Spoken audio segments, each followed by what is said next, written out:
6 days into a 2-week experiment, a young psychologist walked down into a university basement, looked at what her boyfriend had built, and told him to shut it down. Not because something had gone slightly wrong, because ordinary college students, wearing guard uniforms for less than a week, had turned into people their own mothers wouldn't recognize. Some of them, by their own later admission, barely recognized themselves. This happened in August of 1971 in the basement of Jordan Hall at Stanford University, and the man running it wasn't some outside villain. He was a psychology professor named Philip Zimbardo, and what he built down there would end up teaching the world something about human nature that people still argue about today. Here's how it started. Zimbardo placed a newspaper ad looking for male college students willing to take part in a study on prison life, paid $15 a day. 70 people responded. He narrowed it down to 24, screening out anyone with a criminal record, psychological issues, or medical problems, until he had a group of, by every measure, completely average, stable young men. Then he flipped a coin. Half became prisoners, half became guards. There was no psychological difference between the two groups going in. That detail matters more than almost anything else in this story. The prisoners didn't know exactly when it would begin. On the first day, real Palo Alto police officers showed up at their homes, arrested them in front of neighbors, and drove them, sirens on, to the makeshift prison. Once there,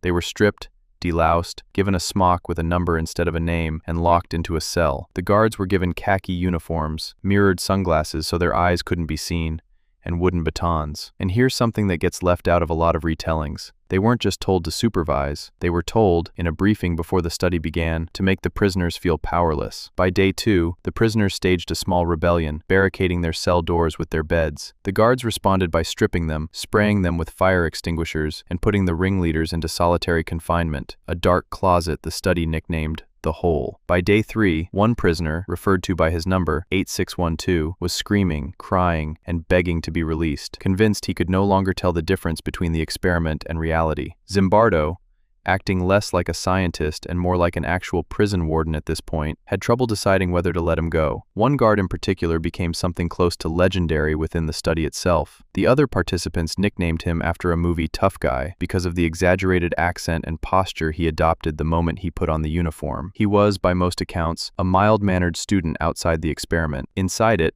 he began inventing punishments nobody had assigned him, forcing prisoners to do humiliating exercises, denying bathroom privileges late at night, and making them use a bucket in their cell instead, assigning demeaning nicknames. He later said he was testing how far he could push things before someone stopped him. Nobody stopped him for days. This is the part of the story that makes people uncomfortable in a very specific way. These weren't violent people playing a role they secretly wanted. These were 24 completely unremarkable college students, assigned their roles by a coin flip, and within days, roughly a third of the guards were displaying behavior Zimbardo later described as genuinely sadistic. Not aggressive, sadistic. Inventing degrading punishments nobody had told them to invent. There's a detail about prisoner 8612 that rarely makes it into the shorter retellings, and it's worth pausing on. Before his breakdown, the study had set up something resembling a parole board, where prisoners could plead their case to be released early. When 8612 was asked whether he would give up the money he'd already earned in exchange for being let go, he hesitated. Actually hesitated, weighing it, before eventually breaking down entirely a short time later. Years afterward, in interviews, he admitted the breakdown itself was partly exaggerated once he realized asking to simply leave wasn't being taken seriously. But even that admission complicates the story rather than simplifying it.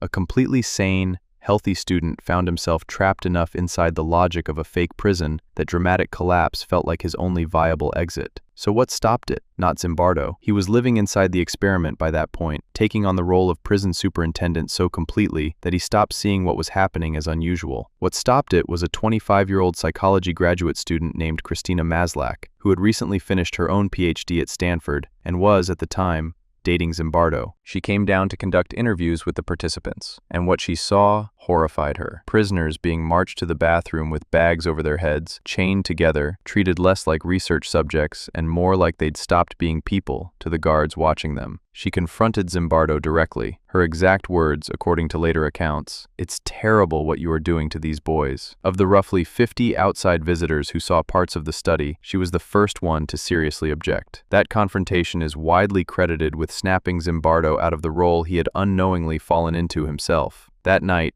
6 days into a planned 2-week study, he ended it. Zimbardo's conclusion became one of the most famous ideas in psychology, that ordinary, healthy people, placed into a system that grants them power over others, will conform to that system's demands, sometimes shockingly fast, regardless of their individual personality. Not because they were bad people to begin with, because the situation itself did the shaping. He called it the situational hypothesis, and for decades, it was treated almost like settled fact, taught in psychology classrooms everywhere as proof that context can override character. That idea didn't stay confined to a textbook. Decades later, when photographs surfaced from Abu Ghraib prison in Iraq, showing American soldiers humiliating and abusing detainees in ways that echoed the Stanford basement almost exactly, mirrored sunglasses aside, Zimbardo himself was called as an expert witness in the court-martial of one of the guards involved. His argument was consistent with what he'd concluded 30 years earlier. Put ordinary people into a system with enough unchecked power and insufficient oversight, and a significant number of them will drift somewhere none of them would have predicted about themselves beforehand. But here's where the story gets more interesting than the version most people have heard, and this part rarely makes it into the retellings. Decades later,